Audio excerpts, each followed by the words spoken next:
Article 91, alinéa 5 du règlement. La parole est à monsieur Philippe Gosselin, pour une durée, je le lui rappelle, qui n'excédera pas 15 minutes. Merci, Monsieur le Président, de ce rappel. Monsieur le Ministre, Madame la Présidente de la Commission des lois, Monsieur le rapporteur, mes chers collègues, chacun, oui, en effet, prendra ses responsabilités. Je saisis la balle au bond, Madame la Présidente, parce que nous avons, le groupe Les Républicains, pris nos responsabilités il y a 19 mois en votant le texte sur l'état d'urgence sanitaire. La situation l'exigeait, nous ne savions pas où nous allions, il était important que l'ensemble soit juridiquement encadré. Aujourd'hui, 19 mois après, Monsieur le ministre de la Santé nous ressort, si je puis me permettre cette expression, à peu près les mêmes arguments, et des arguments d'autorité. Il serait inutile, nous dites-vous, Monsieur le ministre, de réunir le Parlement, puisque de toute façon, jusqu'au 31 juillet, les choses sont données. Bravo! Quelle perspicacité et quelle vision à long terme. Être aussi sûr des choses à 10 mois, ça mérite les félicitations de l'Assemblée et de la représentation nationale. Évidemment, je serai beaucoup plus critique. Depuis des mois et des mois, nous enchaînons les prorogations de l'état d'urgence et des sorties d'état d'urgence. Nous n'en voyons pas le bout. L'état de droit, c'est évidemment un droit encadré, Madame la Présidente, mais depuis des mois, nous vivons, sans doute conformément à l'état de droit, mais dans un état d'exception, dans un état exorbitant du droit commun qui ne concilie pas toujours, comme il le faudrait, les libertés individuelles, les libertés collectives, des grands principes fondamentaux et la sécurité sanitaire. Depuis des mois, nous sommes dans une forme de banalisation de cet état d'urgence et de cette sortie d'état d'urgence. Mois après mois, vous nous dites c'est bientôt fini, mais au fur et à mesure que nous avançons, le temps se défile et la ligne d'horizon, vous voyez les noms nouveaux de certains partis politiques, la ligne d'horizon se défile sous nos pieds. Et en réalité, aujourd'hui, ce qui est en cause, ce ne sont pas des moyens que nous ne voulons pas vous donner, c'est un contrôle démocratique, celui, Madame la Présidente, qui en effet est nécessaire dans un État de droit. Or, que nous propose ce texte ? Je reviendrai sur le contenu de forme, mais que nous propose-t-il déjà dans un premier temps ? C'est d'enjamber pendant 10 mois la représentation nationale jusqu'au 31 juillet 2022. Et pour quel motif ? Parce que nous suspendons nos travaux le 28 février et qu'il y a des échéances évidemment importantes, élections présidentielles, élections législatives. Mais jusqu'à preuve du contraire, des travaux suspendus, ce n'est pas la fin de notre mandat. Notre mandat, il s'exerce jusqu'au 17 juin 2022. Il suffit d'inscrire à l'ordre du jour de nos travaux des éléments, des débats sur l'état d'urgence, sur la crise sanitaire pour que nous soyons présents. Il ne devait pas y avoir de session extraordinaire début septembre. Pourtant, le 7 septembre, nous étions tous ici présents et sans rechigner. Alors on nous dit, oui, mais de réunir le Parlement, ça prend du temps. Ah oui, cet été, nous avons passé 24 heures de plus, et sur un week-end en plus, 24 heures de plus que ce que le gouvernement avait prévu. C'est compliqué quand même d'écouter le Parlement, le laisser parler 24 heures. Mais ceci étant, on a bien compris que le président de la République et la majorité, en réalité, n'avaient que faire de notre droit d'amendement et des droits du Parlement. Je le cite hier, le président de la République, qui nous dit le droit d'amendement est sans doute légitime, mais il est clair que sur ce sujet, une réforme de nos institutions, de la Constitution s'impose. Voilà, c'est assez dit, c'est clair. Dans une prochaine mandature, nous aurons un droit de parole encore plus court. Et aujourd'hui, nous nous trouvons avec un enjambement de 10 mois sans que le Parlement puisse être réuni. Ce n'est pas sérieux, ce n'est pas acceptable. Il n'est pas question, encore une fois, de refuser la vaccination.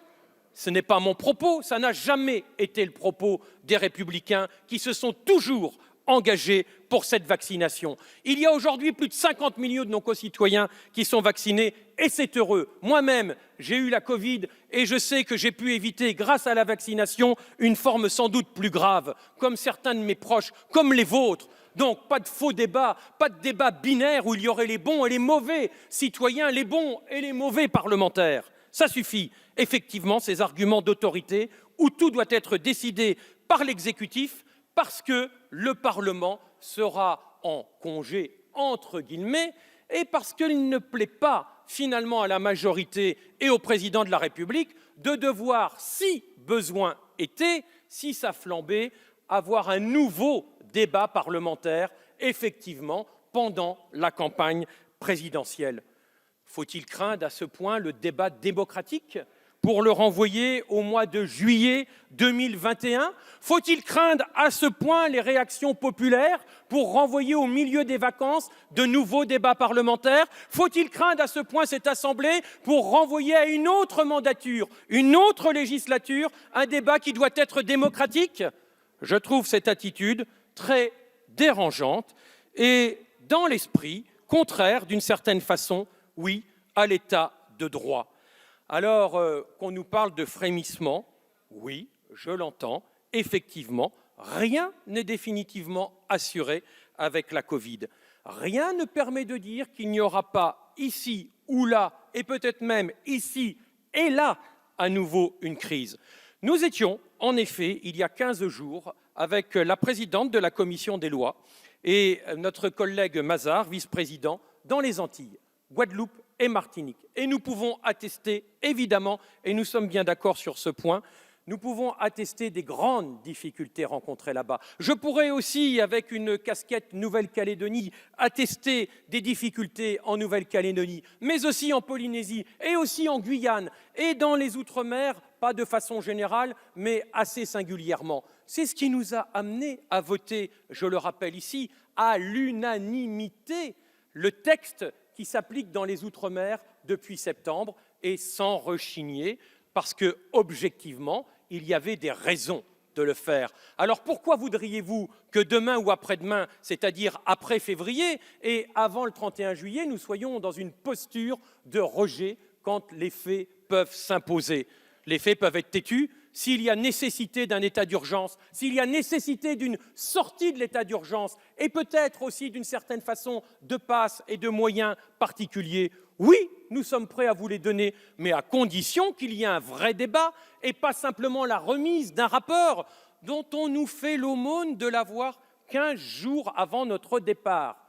Et l'aumône de pouvoir, ce n'est qu'une simple faculté, organiser le cas échéant un débat en commission permanente ou en séance publique. Allez, c'est un point extrêmement limité, c'est une faculté, et juste avant de se séparer, et il n'est pas question d'un vrai vote, de vrai engagement démocratique et parlementaire.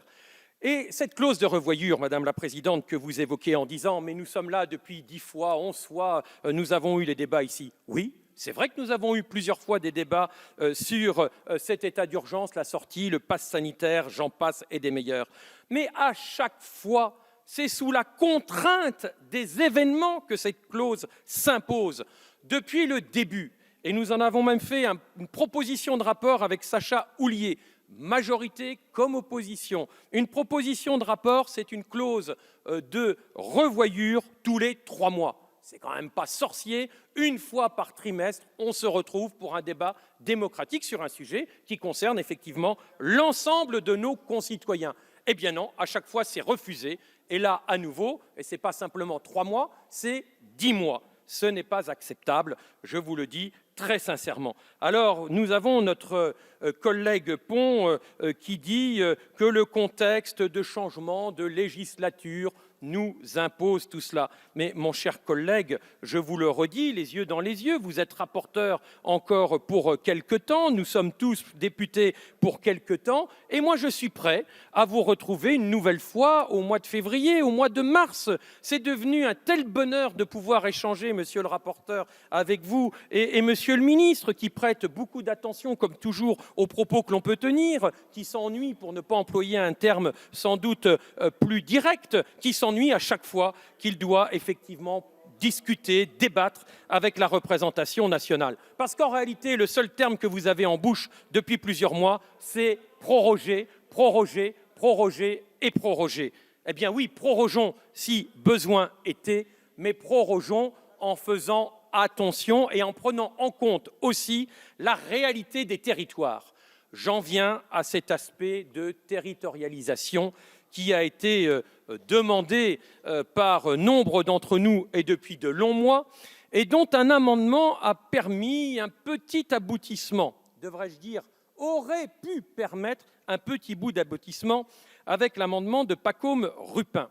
Eh bien non, c'était sans doute un mirage, car cet amendement qui était intéressant, cohérent, et qui permettait de dire, écoutez, voilà, on ne voit pas qu'une tête, il n'y a pas une uniformité de toutes les décisions, parce qu'il n'y a pas uniformité des éléments liés à la Covid sur l'ensemble du territoire. C'était trop simple, puisque la majorité, ça a été dit il y a quelques instants par le rapporteur, la majorité vient de déposer un nouvel amendement qui rajoute tellement de conditions à la condition du taux d'incidence qu'en réalité, cet amendement est totalement siphonné. Il n'y aura pas de territorialisation en dehors, peut-être, d'un ou deux exemples, en particulier dans les Outre-mer. Mais si votre département, je prends la Manche, est à un taux d'incidence de 9,7 pour 100 000, on vous dira « Ah non !» Ah non, non, non, non, non, il y a encore beaucoup de risques parce qu'on ne sait pas dans les hôpitaux, on ne sait pas ce qui peut se passer. Et puis, comme le disait le ministre, il est inutile de discuter puisque c'est comme ça jusqu'au 31 juillet, donc ce n'est pas la peine. Donc, avec un taux d'incidence de 9,7, nous resterons, s'il doit y avoir des couvre-feux, des passes, j'en passe et des meilleurs, nous aurons dans le territoire de la Manche, comme dans d'autres départements, une approche nationale, parce qu'il y a quand même une forme de duplicité. Vous dites vouloir vous en remettre au territoire, à la confiance des territoires, travailler en confiance avec les élus locaux, mais dès qu'en réalité, il faut travailler dans une vision qui est plutôt girondine que jacobine, vous n'êtes pas au rendez-vous et c'est franchement désagréable, c'est franchement déplaisant et c'est un double discours qui n'est pas juste et qui n'est pas bon de répéter. Alors, en conclusion, tout cela, évidemment, nous mène, contrairement à d'habitude, c'est vous dire l'état dans lequel nous sommes, contrairement à d'habitude, à vous proposer une motion de rejet. Nous avons jusqu'à présent, au groupe Les Républicains, rejeté de telles motions, car nous estimions que le Parlement devait pouvoir s'exprimer, qu'il devait y avoir un certain nombre de mesures qui pouvaient être mises sur la table. Là, aujourd'hui, si nous délibérons, mes chers collègues, s'il y a une majorité sur ce texte, ce n'est pas simplement les clés que nous donnons au gouvernement, mais c'est l'ensemble du trousseau jusqu'au mois de juillet de l'année prochaine. Et ça, ce n'est pas acceptable. Il faut, oui, que le gouvernement puisse travailler, que des mesures puissent être prises, que nos concitoyens puissent être protégés, mais il apparaît, c'est quand même bien l'essentiel dans une démocratie, il apparaît nécessaire qu'un vrai débat démocratique régulier puisse se faire. Aujourd'hui, ce n'est pas simplement le pass qui est en jeu, ce n'est pas simplement l'équilibre entre des libertés individuelles et collectives qui est en jeu, c'est réellement un aspect démocratique d'un débat que nous devons mener. Et moins vous acceptez de mener ce débat dans cette enceinte, plus il y a de risques forts pour qu'il se fasse sous des formes plus violentes, dans la rue, avec des manifestants qui vont peut-être en profiter pour manipuler le débat. Ce n'est pas ce que nous voulons. Nous sommes un parti de gouvernement. Nous avons toujours assumé nos responsabilités. Nous continuerons à le faire, mais par pitié, respectez les institutions, respectez la voix du peuple, respectez la voix de la représentation nationale. Merci, Monsieur Gosselin.